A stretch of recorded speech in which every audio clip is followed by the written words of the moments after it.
நீ அழுகிறது என்னால் தாங்கிக் கொள்ள முடியல, அழாதேன்னு சொல்லி ஆறுதல் படுத்தி அந்த ஆறுதல் நிலைக்கும்படி அவளுக்கு ஒரு அற்புதம் செய்தார் பாருங்க.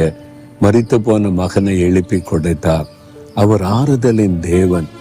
இன்னைக்கு நீங்க காயப்பட்ட ஒரு உள்ளத்தோட என்னை பேசிட்டாங்களே, குற்றப்படுத்திட்டாங்களே, அவமானப்படுத்திட்டாங்களே, நான் ஏன் வாழணும், எதற்காக வாழணும், எனக்கு புரிந்து கொள்ள யார் இருக்கிறாங்க, கலங்கி நிற்கிறீங்களா?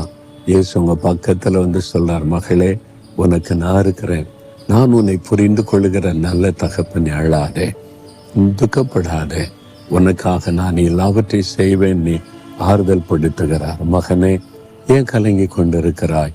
யார் வேணாலும் என்ன வேணாலும் பேசட்டும், நான் உன்னை புரிந்து கொள்ளுகிற ஒரு அற்புதமான தேவன், உன்னுடைய தகப்பன், உனக்கு தாயாயிருக்கிறவர், உன்னை தேற்றுகிறவர், நான் உனக்கு போதும். அவர் ஆறுதல் படுத்துகிறார். அந்த இயேசுவின் ஆறுதலுக்குள்ள நீங்க வந்துடணும். அந்த ஆறுதலை சொந்தமாக்கி கொள்ளணும்.